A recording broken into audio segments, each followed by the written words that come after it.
Thanks for watching Endgame Economics. If you enjoyed this video, hit subscribe. It's completely free for you, and it helps us continue making more videos like this. Okay, so picture this. You're standing in a massive stadium, and the energy is just absolutely electric. We're talking 80,000 screaming fans completely losing their minds. Every single light in that colossal arena is pointing directly at one person. The crowd is chanting his name over and over. The applause is so loud, so incredibly deafening, you can literally feel it reverberating in your chest. The sheer power of that kind of adoration, it's overwhelming. I mean, it is the absolute pinnacle of human attention. But then, the music stops, the lights go dark, and the stadium empties out completely. 80,000 screaming fans, deafening applause, and then silence. Just imagine that sudden jarring shift for a second. You go from being the literal center of the universe, surrounded by the roaring adoration of tens of thousands of people, to complete and utter quiet. Only one small figure remains, standing completely alone in the middle of a massive, empty stage. Now, most people dream of being loved by millions, right? And Michael Jackson achieved exactly that. He became the most famous entertainer on Earth. His music crossed borders, his performances completely rewired pop culture, and his face became recognizable in almost every single country on the planet.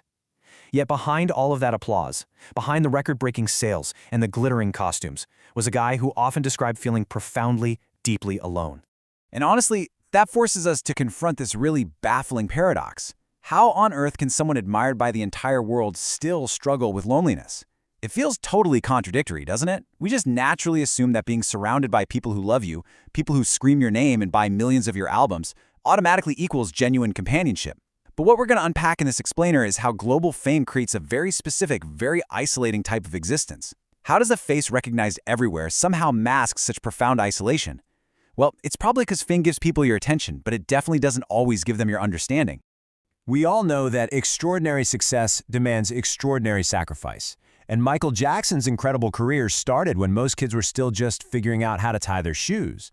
His talent was undeniable for sure, and his discipline was immense, but the real cost was an ordinary childhood. Let's break this down. In his first 5 years, while other kids were just playing outside, having those crucial carefree moments, Michael was spending long, grueling nights in rehearsal rooms, endless practice, family rehearsals. That was his normal. Moving in the years 6 to 12, he was swapping out everyday stuff, like learning to ride a bike, for a punishing schedule of touring and performing. Actually, it's more like stage lights literally became his playground. And by the time he hit his teenage years, forget about ordinary school days or normal high school milestones. Fame had fully arrived way before adulthood ever did. He developed these incredible skills far beyond his years, but because success came so early, his privacy disappeared even earlier.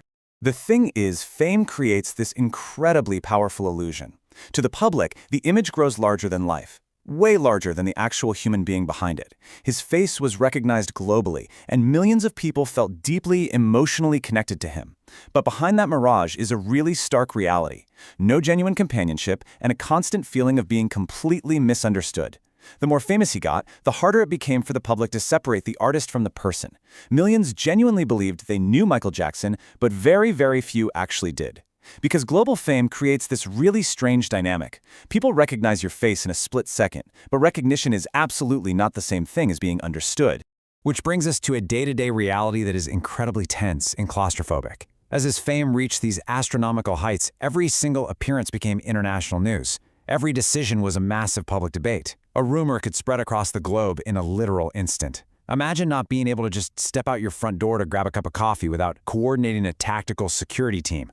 Get this, the logistics of his fame were so absurd that to even experience something as boring and mundane as grocery shopping, he once had to rent out an entire supermarket. He had his friends pretend to be fellow shoppers and cashiers just so he could feel normal for 30 minutes. Now, imagine hotel windows completely blacked out by photographers trying to get a single glimpse of you. The entire environment is constructed around observation and protection, leaving absolutely zero room to just breathe. And when privacy is completely eradicated like that, it isn't just about cameras taking your picture. It's the reality that every single choice you make, every interview, every appearance, even just every silence, it all becomes a topic of intense global debate. Living under this constant, unrelenting observation fundamentally rewires your psychology. When every single thing you do or don't do is scrutinized by millions of people, it becomes nearly impossible to relax. It becomes incredibly difficult to trust anyone. You constantly have to wonder who genuinely cares about me and who just wants access to my fame. As the audience grows larger and larger, genuine privacy shrinks until ordinary, unobserved moments are almost impossible to find. Think about this. Most of us can make our mistakes in private. Celebrities rarely receive that luxury. Think about the awkward moments or missteps in your own life, the bad choices, the messy learning experiences we all go through. Now imagine navigating those totally ordinary human errors while the entire world watches, judges, and documents it permanently. No way, right? This is a fundamental loss of a basic human luxury. The ability to grow, to fail, and to learn out of the spotlight is completely stripped away. You are no longer afforded the simple grace of private human error. So this creates a really jarring day-to-day existence defined by absolute extremes. Talk about whiplash. 1 minute, you're on stage, swallowed by overwhelming attention, deafening applause, and incredibly high energy. The stage becomes a place filled with purpose and connection. But the very next minute, you're sitting in an empty hotel room, and the silence is absolute. This is the core paradox of fame right here. Millions of people feel connected to you, but you receive admiration, not companionship. You get applause, not understanding. Once that concert ends and those stage lights switch off, that silence in the empty hallway or the secluded hotel room, it can feel extremely loud. That rapid swing between the high energy of a sold-out arena and the complete isolation of an empty room is a crushing psychological burden that so many performers struggle with deeply. Fame gives people your attention, but not always your understanding. That really hits the nail on the head. It's the ultimate difference between being an admired icon, a projected symbol that people just project their own feelings onto, and being an understood, grounded human being. You can literally have the attention of the entire globe, but if none of those people know who you really are when the stage makeup comes off, you are entirely alone in a crowded room. Because at the end of the day, no amount of success can completely replace genuine human connection. Michael Jackson's extreme life example serves as this giant magnifying glass for a really universal human need. We all have a fundamental desire to be seen as a person rather than a title or a job or a headline. The greatest luxury in life isn't fame, it's not fortune, it's definitely not the applause of thousands. It is simply the ability to be truly seen and understood by another human being. Michael Jackson inspired generations, and his music is going to continue to reach people across cultures and decades for sure. But his story leaves us with a lingering question. When the entire world knows your name, who actually knows you? It's a really powerful reminder of the hidden costs of unimaginable success. Because, as we've seen today, sometimes the absolute brightest spotlight casts the darkest and loneliest shadow. So what do you take away from this wild dynamic between public adoration and private isolation? It's definitely something to carefully consider the next time we look at the icons who shape our culture. Thanks for watching this explainer. We'll catch you in the next one.